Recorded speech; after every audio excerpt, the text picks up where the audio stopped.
ایک تھی نبوت اور 12 ائمہ کی امامت کا عہد لیا تھا، اور انہی آیتوں میں ہے کہ پھر بعد میں نہ کہنا کہ ہم بھول گئے، عہد لے لیا تھا۔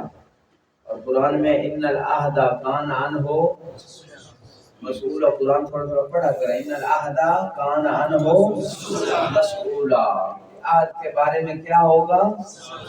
سوال ہوگا، ٹھیک، عہد کے بارے میں سوال ہوگا۔ تو یہاں پہ جو عہد کی بات ہو رہی ہے، بہت سارے عہد خدا نے لیے، انہیں عہدوں میں سے ایک عہد یہ ہے، ٹھیک ہے، جو امام بن نہج البلاغہ میں ارشاد فرما رہے ہیں کہ خدا نے اس وقت تک اہل علم سے سکھانے کا عہد نہیں لیا جب تک کہ اہل جہل سے سیکھنے کا عہد نہیں لے لیا، یعنی جب تک کہ اہل جہل سے سیکھنے کا عہد اس وقت لیا جب پہلے اہل علم سے سکھانے کا عہد لیا۔ اس کا معنی یہ ہے جتنا بھی کسی کے پاس علم ہے، فقہ کا، عقائد کا، سیرت کا، اس علم کے مطابق وہ سکھائے۔ آپ کے پاس جتنا علم ہے آپ واٹس ایپ گروپ کے ذریعے ویسے کسی طریقے سے سکھا سکتے ہیں، کسی کو جتنا سکھا سکتے ہیں، جو جانتے ہیں وہ سکھانا ایک عہد ہے، اور اس عہد کے بارے میں روز قیامت کیا ہوگا؟ سوال ہوگا۔ لہذا اس سوال کا جواب ابھی سے ہم تیار رکھیں، اور جتنا ہم جانتے ہیں اتنا سکھائیں، اپنے علم سے زیادہ بھی نہ سکھائیں اور اپنے علم سے کم بھی نہ سکھائیں، یعنی علم ہے اور کسی کو سکھا ہی نہیں رہے، یہ بھی ٹھیک نہیں، اور علم جتنا ہے اس سے زیادہ سکھانے کی کوشش کریں، وہ بھی ٹھیک نہیں۔ ایک بندے کو میں نے بائی چانس گلی سے گزر رہا تھا تو وہ کسی کو نا بتا رہا تھا کہ مطہرات کتنے ہیں، ٹھیک ہے، تو مثال دے رہا تھا، میرے کانوں پہ آواز پڑی بائی چانس ایسے گزرتے کہ بھائی اگر آپ پاک کرنے کا ایک طریقہ یہ بھی ہے کہ آپ کے کپڑے نجس ہیں تو آپ نے وہ نجس کپڑے چھت پہ دھوپ میں ڈال دیے تو سورج نے جب اس کو خشک کر دیا تو وہ پاک ہو گیا۔ میں نے کہا بھائی اس طرح تو نہیں سکھانا چاہیے، اس طرح تو کپڑے پاک نہیں ہوتے، سورج ہر ناپاک چیز کو تو پاک نہیں کرتا۔ پر کر میں گزر گیا، بعد میں شاید اس سے متوجہ کیا، مجھے یاد نہیں، کافی عرصے کی بات ہے۔ تو کہنے کا مقصد ہے جتنا علم ہو اتنا سکھایا جائے، علم سے زیادہ نہ سکھایا جائے، اور جو علم اگر ذہن میں نہیں ہے تو کوئی حرج نہیں، اس میں عیب نہیں ہے، غلط بتانا عیب ہے، کتاب سے دیکھ کے بتانے میں عیب نہیں ہے، یا بعد میں وعدہ کر کے بتا دیا جائے۔ سلونی کا دعویٰ کائنات میں فقط کس ہستی نے کیا اور کتنی ہستیوں نے کیا؟ فقط ایک ہستی نے کیا، مخلوقات میں سے جو 14 معصوم کر سکتے ہیں، اس کے علاوہ میں جو بھی پوچھو مجھے پتہ ہے، بلکہ نصف العلم لا ادری، نصف آدھا علم کیا ہے کہ میں نہیں جانتا، یہ نہ جاننا یہ بھی آدھا علم ہے۔ کیوں آدھا علم ہے؟ کیونکہ انسان سیکھتا ہے، پھر پوچھتا ہے، پھر سوال کرتا ہے، تو اس کو آدھا علم باقی جو ہے وہ مل جاتا ہے۔ اور جو یہ کہے کہ مجھے ہر چیز کا علم ہے تو اس سے پھر بڑا جاہل اور غفلت میں کوئی نہیں۔ علیکم السلام ورحمۃ اللہ۔ تو یہاں پہ جو بات ہو رہی ہے، جو برادر پیچھے بیٹھے ہیں وہ آگے آ جائیں، ایک تو صحیح رابط پیدا نہیں ہوتا، اور یہ خالی جگہ بھی پر کریں، درود پڑھے بار محمد و آل محمد۔ یہ جگہ ادھر آگے آ جائیں، ادھر کوئی ہمارے پاس نہ تلوار ہے، نہ تیر ہے، نہ کچھ ہے، اتنی ڈرتے کتنے ہیں، آگے مزید آ جائیں، کچھ برادران مزید آ جائیں، مزید ادھر آگے آ جائیں، اس جگہ پہ آ جائیں۔ تو بات کیا ہو رہی تھی کہ عہد ہے، اس عہد کو پورا کرنا ہے، یہ مسئلہ تھا نہج البلاغہ کے فرمان کے اعتبار سے۔ اور دوسری بات کچھ فقہی احکام میں سے چند ایک احکام، کن لوگوں کو روزے کی رخصت ہے، روزے کی کیا ہے؟ رخصت ہے، اور اس رخصت میں فدیہ دینا واجب ہے، یعنی جو شریعت نے رخصت دی ہے کچھ لوگوں کو رخصت کے صورت میں، یعنی روزہ کو ابھی نہیں رکھے گا، بعد میں اگر متمکن ہوا تو قضا ہوگی، لیکن فدیہ دینا واجب ہے۔ فدیہ کتنا ہوتا ہے؟ ایک مد تام، مد کتنا ہوتا ہے؟ 3 پاؤ، 3 پاؤ کتنا ہوتا ہے؟ 750 گرام، یہ عقل مقدار ہے، سے تھوڑا زیادہ بھی تھوڑی مقدار میں دے سکتے ہیں۔ تو یہ کون کون سے لوگ ہیں جن کو روزے کی رخصت شریعت نے دی ہے؟ سب سے پہلے شیخ اور شیخہ کو، شیخ صاحبان کو خدا نے رخصت دے دی ہے، جیسے کہ عربی میں الفاظ موجود ہے، اور شیخہ یعنی جو شیخانی ہے ان کو بھی رخصت، شیخوں کو بھی رخصت۔ ٹھیک ہے، فقط روزہ کن پہ واجب ہے، ٹھیک ہے. تو یہ لفظ رسالہ عملیہ میں موجود ہے، اور میں ذمہ داری سے کہہ رہا ہوں کہ شیخ اور شیخہ کو روزے کی رخصت دی گئی ہے. ٹھیک ہے. اب شیخ اور شیخہ سے کیا مراد ہے؟ بوڑھے لوگ جو روزہ نہیں رکھ سکتے ان کو روزے کی رخصت دی گئی ہے. ٹھیک ہے. حاجی صاحب جیسے کہ آپ تو رکھتے ہیں ماشاءاللہ.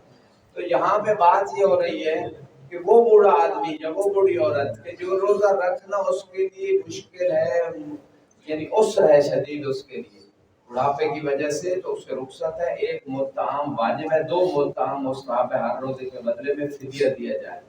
ایڈوانس اگر دے دیں پورے مہینے کا، لیکن بعد میں نیت کرتے جائیں، پہلے ویسے ایسے اس کو امانت جیسی نیت سے بھی دے دیں. ٹھیک ہے. کیونکہ فدیہ تو تب واجب ہوگا نا جب روزہ واجب ہوگا. اگر خدا نہ خواستہ پہلے فوت ہو جائے تو فدیہ تو واجب نہیں ہے. تو اس اعتبار سے یہ تو ہو گیا ایک شخص یعنی بوڑھا مرد بوڑھی عورت، اس پہ روزہ واجب نہیں ہے، ایک فدیہ دے. بعد میں اگر قادر ہو جائے تو الگ بات. اچھا، دوسرے کون سا مورد ہے جہاں پہ روزے کی رخصت ہے؟ ہاں، عطاش جسے کہتے ہیں. بہت زیادہ جسے پیاس لگتی ہے یا تو بالکل برداشت سے باہر ہے، لیکن یہ مشقت شدیدہ اسے متحمل کرنا پڑتی ہے، جس کی وجہ سے وہ روزے کی اسے رخصت دی گئی ہے. اور وہ بھی ایک مطعم اس پہ واجب ہے فدیہ دینا، 2 مطعم مستحب ہے. تیسرا کون سا شخص ہے جس کے لیے رخصت ہے روزے کی؟ جی ہاں، مریض جس کی مرض میں شدت ہو جائے یا طولانی ہو جائے یا مریض ہو جائے، پہلے سے مریض نہیں تھا اب ہو جائے روزہ رکھنے کی وجہ سے، اسے بھی رخصت ہے. بعد میں جب قادر ہوگا تو رکھے گا، لیکن وہ کام دے گا. چوتھا کون سا مورد ہے؟ وہ عورتیں جن کا ہر مہینے میں مسئلہ ہوتا ہے ماہواری کا، یا بچہ پیدا ہونے کے بعد جو نفاس کا ایام ہے، ان پہ بھی ان دنوں میں روزہ واجب نہیں ہے، رخصت ہے، اور بعد میں قضا ہوگی روزے کی. اور کون سا مورد ہے اس کے علاوہ؟ حامل عورت. وہ حامل عورت کے جو خود اس کے لیے نقصان دہ ہے یا اس کے بچے کے لیے روزہ رکھنا نقصان دہ ہے، کوئی نہ کوئی ضرر ہے، تو اس پہ بھی رخصت ہے روزے رکھنے کی. اور کون سا مورد ہے؟ جی نہیں، مسافر ٹھیک ہے، وہ مسافر کو رخصت تو ہے، وہ شرائط یعنی گویا مسافر جو ہے وہ شرائط جو کل ہم نے اخذ کی تھی کہ وجوب کی شرائط میں کہ مسافر نہ ہو. اگر مسافر ہو گیا تو گویا واجب ہی نہیں. یہ وہ موارد آ رہے ہیں اس مقام پہ. عنوان اولی کے تحت واجب ہے، عنوان ثانوی کے تحت یہ عناوین آ گئے تو اس وجہ سے رخصت دی شریعت نے. اب اس میں ایک مورد ہے مرضع کا. مرضع بھی کہا جاتا ہے، اگر عربی میں لکھی اردو میں کہیں تو مرضع. اب مرضع جو ہے دودھ پلانے والی کوئی بھی ہو، ماں ہو یا کوئی اور ہو، اگر خود اس کے روزے رکھنے سے دودھ کم ہوتا ہے یا مثال کے طور پہ اس کے دودھ کم ہونے کی وجہ سے بچے کے لیے نقصان ہے، بچہ کمزور ہوگا، اس کو پوری خوراک نہیں ملے گی، اس کے لیے رخصت ہے. ہاں، اگر باہر سے کہیں سے ارینجمنٹ ہو سکتا ہے دودھ کا تو پھر رخصت نہیں. یہ چند ایک موارد بے اختصار آپ کو بتا دیے. اب اگلے موضوع کی طرف آتے ہیں، توحید فی الافعال. درود پڑھے گا محمد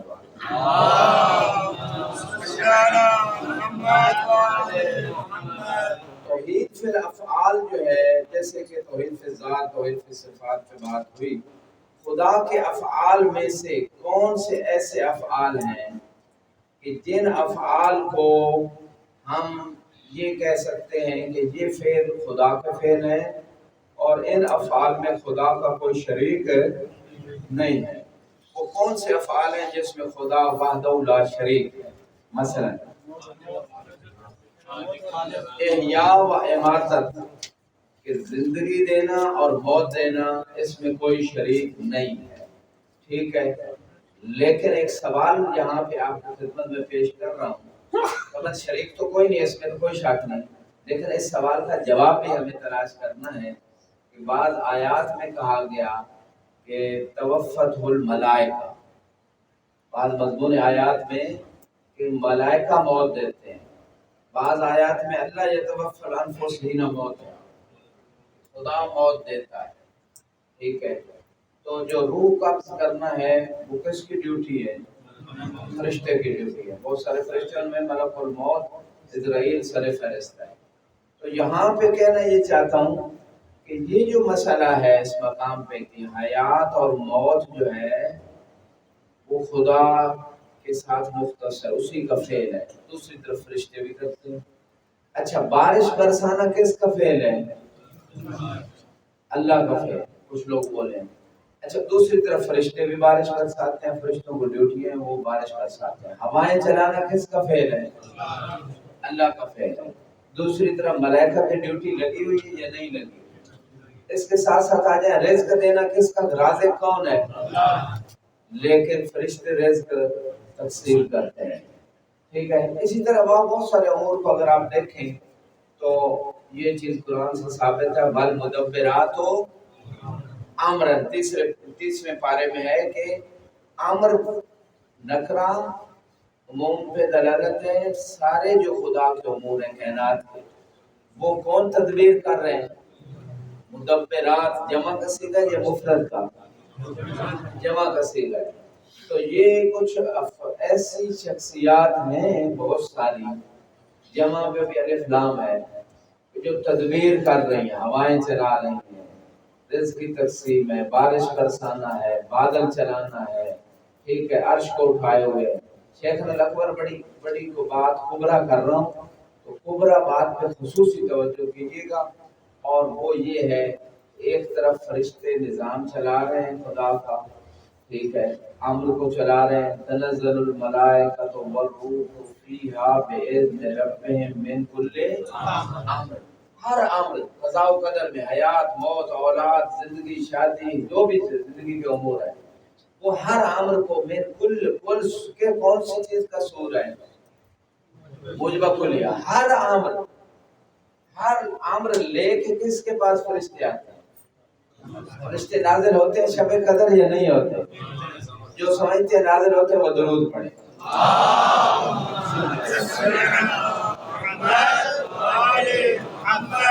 تو ایسے لوگوں سے سوال کیے جائے جو کہتے ہیں امام کا وجود ہی کوئی نہیں، ان سے یہ پوچھا جائے جب فرشتے شب قدر بھی مناتے ہو، قرآن کی یہ صورت قدر بھی پڑھتے ہو، اس آیت کو بھی مانتے ہو، تنزل الملائکۃ فعل مضارع ہے یا ماضی ہے؟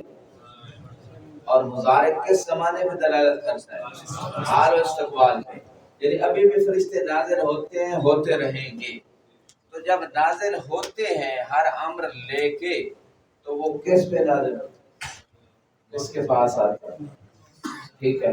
تو اب یہ ان سے سوال کیا جائے، تو اب یہاں پہ جب یہ بات ہے، ایک طرف یہ حقیقت ہے تمام افعال میں مؤثر حقیقی، خالق حقیقی، رازق، جتنے بھی یہ امور ہیں کائنات کے، کہ خدا چلا رہا ہے، اللہ سبحانہ و تعالیٰ چلا رہا ہے، اس میں کوئی شک نہیں۔ لیکن فرشتے خدا کے امر سے چلا رہے ہیں۔ جب خدا کے امر سے چلا رہے ہیں تو اس میں کوئی پھر تضاد نہیں آتا، کوئی تنافی نہیں، کوئی منافات نہیں، کوئی شرک نہیں۔ شرک تب ہوتا ہے کہ ایک طرف آ جائے کہ نعوذ باللہ اللہ بھی دے رہا ہے اور اللہ کے مقابلے میں بت کھڑے کر دیے جائیں، جیسے قریش مکہ نے کہا تھا کہ یہ رزق دیتا ہے، یہ اولاد دیتا ہے، یہ بہت بارش دیتا ہے۔ انہوں نے خدا کے مقابلے میں بت بنا لیے، انہوں کو استقلالیت دے دی، مستقل مان لیا ان بتوں کو، اور وہ بت جو خدا کی طرف سے نہیں تھے، خدا کے نمائندے نہیں ہیں، خدا کی دی ہوئی اجازت نہیں ان بتوں کو، نفی ہوئی ہے۔ اور دوسری طرف فرشتے ہیں یا محمد و آل محمد ہیں، ان کو خدا نے اختیار دیا ہے، خدا نے ان کو طاقت و قدرت دی ہے، خدا نے امور چلانے کا ان کو اختیار دیا ہے۔ تو دونوں میں فرق ہے۔ شرک وہاں ہوتا ہے جب خدا کی طرف سے نہ ہو اور اسے کہا جائے کہ یہ خدا کی طرح مستقل ہے، خدا کے مقابلے میں اسے لے آیا جائے، یہ شرک ہے۔ اور اگر خدا کی طرف سے اجازت ہو، والمدبرات امرا، اور امام جو ہیں وہ کیا ہے؟ اول الامر ہیں۔ تو جب اطیعوا اللہ واطیعوا الرسول واولي الامر، تو اطاعت جو ہے جتنے بھی امور ہیں کائنات کے، اس طرح ہمارے اوپر احمد کی اطاعت واجب ہے، اسی طرح جنوں اور فرشتوں کے اوپر بھی اہل بیت کی اطاعت کیا ہے؟ یا تو امام زمانہ کی وہ زیارت میں جو آپ پڑھتے ہیں السلام علیکہ یا امام الانس والجان، واضح انشاءاللہ، تو یہ جو آپ پڑھتے ہیں جنوں کے بھی امام، انسانوں کے بھی امام، فرشتوں کے بھی امام، تو یہ بلکہ ایک روایت امام زمانہ کے حوالے سے میں نے 15 شعبان کو پڑھی تھی، اور میرا خیال میں شیخ صدوق رحمہ نے جہاں تک میرے ذہن میں آ رہا ہے، کمال الدین میں اس روایت کو لکھا ہے، امام عسکری فرماتے ہیں ان السبی منا لیتکلم فی بطن امہ ویقرأ القرآن ویعبد ربہ وتطیعہ الملائکہ عند الرضاعہ، کہ ہمارا جو اہل بیت کا بچہ ہوتا ہے وہ ماں کے بطن میں کلام بھی کرتا ہے، قرآن کی تلاوت بھی کرتا ہے، اللہ کی بندگی اور عبادت بھی کرتا ہے، اور جب دودھ پینے لگتا ہے تو ملائکہ اس بچے جو امام ہوتا ہے بچپنے میں، الامام و امام ولو کان صبیہ، تو وہ بچہ جو امام ہوتا ہے بچپنے میں رضاعت کے عالم میں ملائکہ اس کی کیا کرتے ہیں؟ تطیعہ الملائکہ، ملائکہ اطاعت کرتے ہیں۔ تو ان تمام امور کا نتیجہ یہ نکلا کہ توحید فی الافعال، کہ خدا وحدہ لا شریک ہے، مؤثر حقیقی اللہ کی ذات ہے، اور جس کو وہ اجازت دے، جس کو وہ قدرت دے، اور وہ خدا کی دی ہوئی طاقت اور اجازت سے جو کام کر رہے ہیں وہ خدا ہی کا فعل ہے، ٹھیک ہے۔ وما رمیت اذ رمیت ولکن اللہ، ایاک نعبد و ایاک نستعین میں اگر ہم نماز سے مدد لیتے ہیں اللہ کی اجازت سے، وَاسْتَعِينُوا بِالصَّبْرِ، نماز اور صبر سے مدد لینا اگر اللہ کی اجازت سے ہے تو اللہ سے مدد ہے، اور ہر اس چیز سے مدد لینا جس میں اللہ کی اجازت اور رضا نہیں ہے وہ شرک ہے۔ لہذا بعض روایات میں صبر سے مراد ایک ظاہر قرآن ایک باطن قرآن ہے، صبر سے مراد جو روزہ کا اس کو قرار دیا گیا، اور صبر ویسے وہ بھی صبر جو ہم سمجھتے ہیں 3 قسم صبر کی وہ بھی مراد ہے، اور صلاۃ سے مراد صلاۃ ہے۔ صبر سے مراد رسول اللہ کو قرار دیا گیا بعض روایات میں، اور صلاۃ سے مراد امیر المومنین کو قرار دیا گیا کہ یا ایھا الذین آمنوا استعینوا بالصبر والصلاۃ، اے ایمان والو صبر اور صلاۃ سے مدد لو، یعنی رسول اور علی سے مدد لو۔ روایت کی روشنی میں علی و رسول سے مدد لینا اگر اللہ کی اجازت سے ہو، اللہ کے حکم سے ہو، تو یہ اللہ ہی سے مدد ہوگی، غیر اللہ سے مدد نہیں ہے۔ جیسے خدا نے قرآن میں کہا تعاونوا علی البر، اگر ہم ایک دوسرے کے ساتھ تعاون کرتے ہیں اللہ کے حکم کے مطابق تو یہ اللہ ہی سے مدد ہے، اللہ ہی کی مدد ہے، اور اگر ہم تعاون نہیں کریں گے ایک دوسرے سے تو کوئی اللہ کے حکم کی ہم نے نافرمانی کی۔ اسی طرح ان تنصر اللہ، آیتیں تو پڑھ دیا کریں، پھر میں نہیں پڑھ رہا ہوں، کوئی مشکل آیتیں بھی نہیں ہیں، مشہور آیتیں ہیں، درود پڑھے بار محمد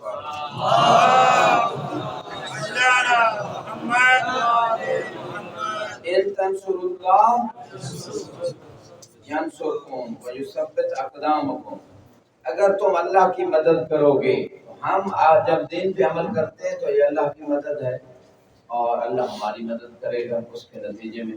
تو نتیجہ اس پوری بات کا یہ نکلا کہ توحید فی الافعال جو ہے اس کا معنی یہ ہے کہ انسان عقیدہ رکھے کائنات میں جتنے افعال ہیں، جتنے علل ہیں، جتنے اس کے اثرات ہیں، جیسے سورج کو خلق کرنا اور سورج روشنی دیتا ہے، آگ کو خلق کرنا اور آگ حرارت اور روشنی دیتی ہے، اسی طرح سورج بھی، تو یہ جو آثار ہیں آگ کے یا سورج کے، اور اس کی علت جو ہے ظاہری، اور واسطہ جو ہے علت بالواسطہ نار یا شمس، اس کو خدا نے خلق کیا ہے، دونوں کو، علت کو بھی اور اس کے معلول کو بھی، سبب کو بھی مسبب کو بھی، اثر کو بھی مؤثر کو بھی، دونوں کو خدا نے خلق کیا، خدا نے تاثیر رکھی ہے۔ اگر یہ عقیدہ ہو تو یہ توحید ہے مؤثر حقیقی، لا مؤثر فی الکائنات الا اللہ، جب بندہ یہ عقیدہ رکھتا ہے کہ مستقل مؤثر علی نحو الاستقلال و علی نحو عدم الاحتیاج، جو مؤثر ہے وہ اللہ کی ذات ہے، اور باقی جتنے مؤثرات ہیں وہ خدا کے تائید اور خدا کی قدرت کے محتاج ہیں۔ یہ اگر عقیدہ رکھتا ہے تو ایسا بندہ، اس کا عقیدہ توحید فی الافعال والا ٹھیک ہے، لیکن اگر اشاعرہ کی طرح یا معتزلہ کی طرح عقیدہ رکھتا ہے تو پھر اس کا عقیدہ توحید فی الافعال ٹھیک نہیں ہے۔ اشاعرہ کا نظریہ کیا ہے افعال کے بارے میں؟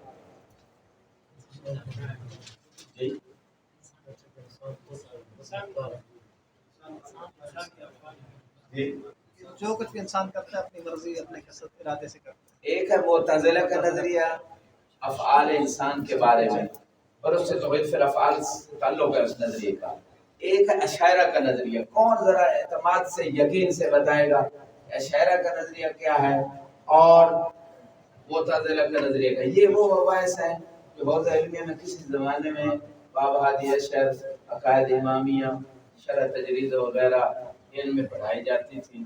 اب تو ان چیزوں کو سلام کر دیا گیا ہے اور پتہ نہیں کب تک ان پہ سلام رہے گا، اور جب تک یہ عقائد کی، حالانکہ مختصر سی باتیں ہیں، بر صغیر میں بہت پیچیدہ اور دقیق اور بہت لمبی چوڑی باتیں چاہیے بر صغیر جیسے خصوصاً معاشرے کے لیے، خود پہلے اپنی معرفت کے لیے، اور بر صغیر جیسے معاشرے جہاں ہندو اتنی تعداد میں بستے ہیں، سکھ بستے ہیں، غیر شیعہ مذاہب بہت سارے ہیں، اور خود شیعوں کے اصلاح کے لیے ان کے عقائد صحیح خط پہ جا رہے نہیں، تو ہمارا تو یہ بر صغیر والوں کا علم کلام اختصاص ہونا چاہیے، یعنی کسی اور چیز میں ہم اسپیشلسٹ فقہ میں فقہا بنے یا نہ بنے، کسی اور شعبے میں بنے، اصولی بنے یا نہ بنے، علم کلام میں ہمارے اوپر اوجب ہے، اگر واجب نہیں اوجب ہے علم کلام میں ہمارے پاس آیات روایات۔ وہ آج میں ایک جلد لانی تھی بہار الانوار کی، جو توحید کی آیات انہوں نے جمع کی ہیں، توحید کے حوالے سے جتنی آیات، میں نے کہا چلو اجمالی تھوڑی سی پڑھ دوں گا، بس وہ ذہن سے نکل گئی، کل میں لے آؤں گا اس کو جلد کو کچھ آیات آپ کی خدمت میں پیش کروں گا کہ توحید کے متعلق کون کون سی آیات ہیں۔ تو یہاں پہ کہنا یہ چاہتا ہوں کہ علم کلام بہت مہم ترین ہے، اور اسی ہمارے جتنے مناظرے ہوتے رہے، اب بھی مناظروں کی ضرورت ہے، ان مناظروں میں عقائد کی باتیں بہت مہم ہیں، اور خصوصاً عقیدہ امامت اور حتی عقیدہ توحید۔ بہت سارے لوگوں کا عقیدہ توحید ٹھیک نہیں ہے۔ اشاعرہ نے جب یہ بات کی کہ انسان جو ہے وہ مجبور ہے اپنے افعال میں، اسے کوئی اختیار نہیں ہے، معتزلہ نے یہ بات کی کہ انسان اپنے تمام افعال میں کیا ہے؟ مختار کل ہے، اللہ کا اس کے افعال میں کوئی اختیار نہیں ہے۔ اشاعرہ نے اس کے بالعکس کہا کہ اللہ کا مکمل ہر فعل جو بھی کر رہا ہے وہ خدا کر رہا ہے، بندے کا کوئی ذرا برابر اختیار و دخل نہیں ہے۔ اس کے مقابلے میں امامیہ نے نظریہ دیا، آپ نے امام صادق کے قول کے فرمان کی روشنی میں فرمایا لا جبر ولا تفویض بل امر بین الامرین، نہ انسان مجبور ہے مکمل، نہ انسان مکمل مختار ہے، انسان دونوں امروں کے درمیان ہے۔ کسی نے امام سے مزید وضاحت چاہی، یعنی کسی سوال کیا کہ انسان مختار ہے یا مجبور ہے، تو امام نے اس کو حصی مثال سے سمجھایا کہ ایک ٹانگ اٹھاؤ، اس نے اٹھا لی، فرمایا دوسری اٹھاؤ، کہا نہیں اٹھا سکتا، ٹھیک ہے گر پڑوں گا۔ تو امام نے فرمایا یعنی یہی ہے انسان کا اختیار ہو اس کے درمیان ہے، کچھ اختیار ہے اور اس اختیار سے اس کی ایک حد ہے، نہ مکمل مختار ہے کہ ایک ٹانگ یعنی دونوں ٹانگیں اٹھا کے ہوا میں اڑتا پھرے، مکمل مختار بھی نہیں ہے، اور مکمل مجبور بھی نہیں ہے کہ ایک ٹانگ بھی نہیں اٹھا سکتا، یعنی ایک قدم بھی آگے نہیں چل سکتا۔ تو کچھ اختیار ہے اور اس اختیار کی ایک حد ہے۔ اس کو علم کلام کے علماء نے یوں بیان کیا ہے، انسان کو اختیار دیا گیا ہے اس کے تمام افعال میں، لیکن اس اختیار کے اوپر اللہ کا اختیار موجود ہے۔ اکثر معتزلہ نے اللہ نے اختیار دے دیا، اللہ کو کوئی اختیار نہیں، نعوذ باللہ۔ تو یہ توحید فی الافعال کا انکار ہو گیا کہ نعوذ باللہ اللہ کا اب کوئی اثر ہی نہیں، کوئی دخل ہی نہیں، تو یہ معتزلہ کا نظریہ توحید فی الافعال کے خلاف ہے، لہذا وہ افعال والی توحید میں وہ اس کے منکر ہیں۔ اسی طرح شاعرہ نے کہا جو بھی کر رہا ہے وہ اللہ کر رہا ہے، بندہ تو کچھ کر ہی نہیں رہا، اور یہی نظریہ بنو امیہ نے اپنایا۔ جب امام زین العابدین سے ابن زیاد ملعون نے کہا نام پوچھو تو امام نے کہا میرا نام علی ہے، تو اس نے کہا چونکہ فہرست میں شہداء کی فہرست میں علی اکبر کا نام لکھا ہوا تھا، اس ملعون نے کہا وَلَمْ يَقْتُلِ إِلَّا عَلِيًّا، کیا اللہ نے علی کو قتل نہیں کر دیا؟ تو امام نے کہا اللہ قتلہ الناس، لوگوں نے، ایک میرا بھائی تھا اس کو لوگوں نے قتل کیا، اللہ یتوفی الانفس حین موتہا، خدا جب اس کی موت کا وقت آتا ہے تو وفات دیتا ہے، اس اللہ نے قتل نہیں کیا۔ تو پھر اس ملعون نے کہا الک الجرأۃ علی جوابی، کہ آپ کو ضرورت ہوئی میرے اوپر رد کرنے کی، قتل کا حکم دے دیا، تو وہ سارا واقعہ جو موجود ہے امام کے قتل کا حکم اس ملعون نے دے دیا۔ تو کہنے کا مقصد یہ ہے کہ بنو امیہ نے اپنے مظالم کو چھپانے کے لیے کہ جو کچھ کرتا ہے وہ تو اللہ رحمۃ اللہ کر رہا ہے، لہذا اس وجہ سے بندے میں کوئی قصور نہیں ہے، اور خدا کو ظالم بنا دیا شاعرہ نے، خدا کو کیا بنا دیا، کیا بنا دیا، ظالم بنا دیا کہ ہر کچھ برا فعل بھی اللہ کی طرف سے، اچھا فعل بھی اللہ کی طرف سے۔ تو یہ دونوں ایسے نظریے ہیں جو جہالت پہ مبنی، عقل سے بھی دور، شریعت سے بھی دور نظریے، اور اپنی حکومتوں کو بچانے کے لیے ان لوگوں نے ایسا کیا۔ اچھا علی کل حال، تو یہ جو توحید فی الافعال ہے، اس میں اس کا معنی یہ ہے کہ اصل مؤثر حقیقی خدا ہے، لیکن اس تاثیر جو خدا نے انسان کو اختیار دیا، جن جن چیزوں کو خلق کیا، اس اختیار کے اوپر اللہ کا اختیار موجود ہے۔ اللہ جب چاہے قدرت سلب کر سکتا ہے، جب چاہے کسی کی صلاحیت سلب کر سکتا ہے، یہ نہیں کہ خدا کا اختیار ہی نہیں ہے جیسے کہ معتزلہ نے کہا، اور بالکل بھی انسان کو مجبور نہیں کرتے کہ انسان کا کوئی ارادہ اختیاری کوئی نہیں ہے، جو کچھ کر رہا ہے اللہ، ایسی بات نہیں ہے، ورنہ جزا و سزا کا کیا معنی؟ تو اس وجہ سے ان ہدینا السبیل اما شاکرا و اما غفورا، کہ ہم نے راستہ دکھا دیا ہے، آپ سیدھے راستے پہ چل کے اللہ کے شکر گزار بندے بن جاؤ یا خدا کے ناشکرے بندے بن جاؤ۔ اس مقام پہ کہنے کا مقصد یہ ہے توحید فی الافعال کا عقیدہ جو انسان کا ہے، اس کو عملی زندگی میں انسان کو اس پہ نگاہ رکھنی چاہیے کہ وہ عملی زندگی میں ٹھیک ہے اللہ نے اسے اختیار دیا ہے، لیکن ہر چیز میں اصل طاقت اور مستقل قدرت خدا کی مانے لا حول ولا قوت الا باللہ، لا، جیسے ہم نماز میں بھی پڑھتے ہیں بحول اللہ و قوت اقوم، یعنی جب ڈاکٹر کے پاس جائے تو دل میں یہ خیال نہ ہو کہ یہ ڈاکٹر اچھا ہے اسی لیے، یہی جو ہے اصل مؤثر ہے، خدا کو بھول جائے تو یہ شرک ہے۔ یہ دوائی سے خدا شفا دے دے تو خدا کا شکریہ ادا نہ کرے، اور بس یہ کہ یہ دوائی بڑی اچھی تھی، ڈاکٹر بڑا اچھا تھا، جب بھی کوئی پوچھ رہے بھائی کیسی طبیعت ہے، ٹھیک ہو جی، ڈاکٹر بڑا اچھا تھا، دوائی بڑی اچھی تھی، خدا کو بھولا ہوا ہے، خدا نے شفا دی، یہ تو واسطہ تھا، وسیلہ تھا۔ جب ایسا انسان عملی زندگی میں اس کا عقیدے پہ اللہ کا شکر نہیں آتا، تو اس کا معنی توحید فی الافعال میں خلل ہے، اس عقیدہ من جہت توحید فی الافعال میں خلل ہے۔ مثلا امتحان میں پاس ہو گیا، سب پوچھ رہے ہیں جی جناب ایسا نتیجہ آیا ہے، کچھ کہہ رہے ہیں جی بڑی محنت کی تھی اس بندے نے، یہ وہ سب کچھ کہہ رہا ہے جی، کوئی حرج نہیں ایسے واسطہ، لیکن یہ بھی ساتھ ہے کہ الحمدللہ یہ اللہ کے لطف و کرم سے ہوا ہے، میرا اس میں بس میرا مجھے وظیفہ کا میں نے انجام دیا۔ تو یہ ساری چیزیں ہیں اس مقام پہ، تو کہنے کا مقصد یہ ہے کہ توحید فی الافعال میں اسی طرح جو رزق کے اعتبار سے ہے، مثلا ایک واقعہ جو زکوٰۃ جب واجب ہوئی، ایک شخص جو ہے وہ بہت غریب تھا مدینے میں، اور ہمیشہ رسول خدا کو پیچھے نماز پڑھتا تھا، بار بار رسول خدا کہتا تھا، مولانا صدر صاحب سننے والی بات ہے، اور جو بندے رزق میں پریشان ہیں ان کی تسلی کے لیے بڑا اچھا واقعہ قرآن میں یہ ساری بات اس کی شان نزول میں موجود آیا ہے، شان نزول کہ ہر نماز رسول خدا کو پیچھے جمعہ یہ ہو، ہمیشہ کہتے یا رسول میرے لیے دعا کریں خدا میرے رزق میں اضافہ کرے۔ تو پہلے تو رسول خدا نے نہیں کی، جو جانتے تھے علم نبوت سے، بعد میں اس کے اصرار پہ دعا کرتی خدا اس کے رزق میں اضافہ کرے۔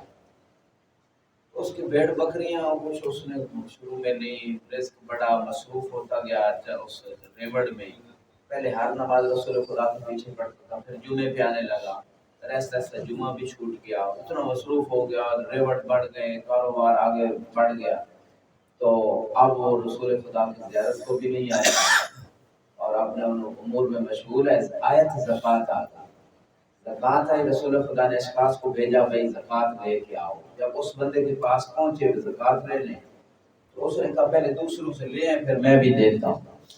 وہ جناب لوگ دوسروں کے پاس گئے لینے کے لیے، سارا کچھ جب وہ کر کے مکمل آ گئے، بھئی اب آپ ہی آخری بندے رہ گئے اور باقی حساب سے ہو گیا حساب کتاب۔ اس نے کہا کون سی زکوٰۃ، یہ تو میں نے اپنی محنت سے سارا مال کمایا ہے تو میں کیوں زکوٰۃ دوں؟ دیکھیں خدا کو بول مؤثر حقیقی اپنے آپ کو سمجھنے لگا یہ تو میری محنت کا نتیجہ ہے، یہ تو میں نے محنت کی ہے، تو مجھے جو ہے نا وہ بھول گیا کہ رسول خدا نے دعا کی تھی، اللہ نے رزق دیا ہے، ٹھیک ہے، قرآن میں ایک آیت بھی ہے ان الانسان لا یطغى اذا رآ مستغنا، کہ جب انسان اپنے آپ کو غنی پاتا ہے کسی بھی جیسے، کرسی کی جہت سے آپ کسی کا محتاج نہیں، پھر صدام بن جاتا ہے، فرعون بن جاتا ہے، یزید بن جاتا ہے، مستغنی، کسی کو محتاج نہیں، سب اس کے محتاج ہے، مال کے اعتبار سے فرعون بن جاتا ہے۔ تو یہ خدا نے قرآن میں بات کی کہ جب انسان اپنے آپ کو غنی سمجھتا ہے کہ میں کسی کا محتاج نہیں، اس وقت وہ طاغی سرکش بن جاتا ہے، خدا کی اطاعت سے نکل جاتا ہے۔ تو یہ سرکشی اس میں آئی، اس نے توحید فی الافعال کا انکار کیا، ہاں یہ میری ذاتی طاقت کا، ذاتی محنت کا نتیجہ، میں کسی کو زکوٰۃ کیوں دوں؟ اس قسم کے مراحل سے بچنا چاہیے۔ بہت سارے لوگ جو ہیں مثلا ایک طرف کہتے ہیں کہ اللہ رازق ہے زبانی طور پر جب پوچھیں، لیکن عملی طور پہ ملاوٹ کرتے ہیں، سامنے ٹماٹر اچھے پیچھے، اور سامنے پھل اچھا پیچھے گلا ہوا، سامنے چیز اچھی اندر سے خراب نکلتی ہے، ہر چیز میں ملاوٹ، ہر چیز میں دھوکہ، فریب، اور یہاں تک کہ جناب آٹے میں ملاوٹ، اصلی چیزیں نکال لیتے ہیں، دودھ میں ملاوٹ، ہر چیز میں، کوئی چیز آپ مجھے نہیں سوائے کھجور کے عراق میں اور دنیا پوری میں، یہ دوائیوں میں نقلی دوائیں ملاوٹ، نقلی دوائیں بیچتے ہیں جس سے اور مرضیں پیدا ہوتے ہیں۔ تو اسی طرح آپ دیکھتے چلے جائیں کون سی چیز ہے، یہ صرف کیوں ہے توحید فی الافعال کا عقیدہ یا تو ہے ہی نہیں، یا کمزور ہے، یا فقط زبانی ہے، عملی نہیں ہے، کہ خدا کو رازق ماننا، یعنی خدا کائنات کا رازق ہے، وہ رزق دے گا، میرا کام ہے سعی کرنا ہے، لیس للانسان الا ما سعی، میرا کام ہے سعی کرنا، رزق دینا اللہ کا کام ہے۔ تو اس مقام پہ انسان یہ سمجھتا ہے، بلکہ جب یہ زراعت ہوتی ہے، بڑی اچھی فصلیں ہو جاتی ہیں، وہ کہتے ہیں اس طرح میں نے بڑی محنت کی، دیکھیں جی بڑی اچھی فصل ہوگی، خدا کو بھول جاتے ہیں کہ خدا نے یہ اس میں ساری برکت ڈالی، اسی نے اس کو انتم تزرعونہ ام نحن زارعون۔ تو یہ ساری اس پوری بات کا خلاصہ یہ ہے کہ آخری زمانے میں رزق حلال بہت کم ہو جائے گا، روایات کہتی ہیں آخری زمانے میں رزق حلال کھانے والے بہت کم لوگ ہوں گے، اور رزق حلال بہت کم ہوگا، اور جس کی وجہ سے پھر دعائیں قبول نہیں ہوتی، عبادات قبول نہیں ہوتی، رزق سے برکتیں اٹھ جاتی ہیں، اربوں خربوں کی کرپشن کر کے ہڑپ کر گئے، اور پھر بھی جناب اب وہ کہتے ہیں حاجی ثناء اللہ بن کے پھر بیٹھے ہیں، دیکھیں جی اسی جگہ پہ جہاں سے ان کو نکالا تھا، پہلے اس نے کہا مجھے کیوں نکالا، ٹھیک ہے، اب پھر پیسے جیسے ہر ایک کو لگا کے، ہر ایک دیکھیں بکاؤ مال حرام رزق، حرام طریقے سے رزق کماتے ہیں لوگ، کسی کو کوئی پرواہ نہیں، اسکول ٹیچر ہے تو وہ اسکول میں پہلے اچھا پڑھاتے تھے، اب وہ کہتے ہیں نہیں ٹیوشن پہ آئے گا یا پرائیویٹ اسکول میں آئے گا، اللہ کے بعض لوگ اچھے بھی اب بھی موجود ہیں، تو وہ دیکھیں حلال میں حرام ملا رہے، ٹیچر، ڈاکٹر، گورنمنٹ ہاسپٹل میں صحیح علاج،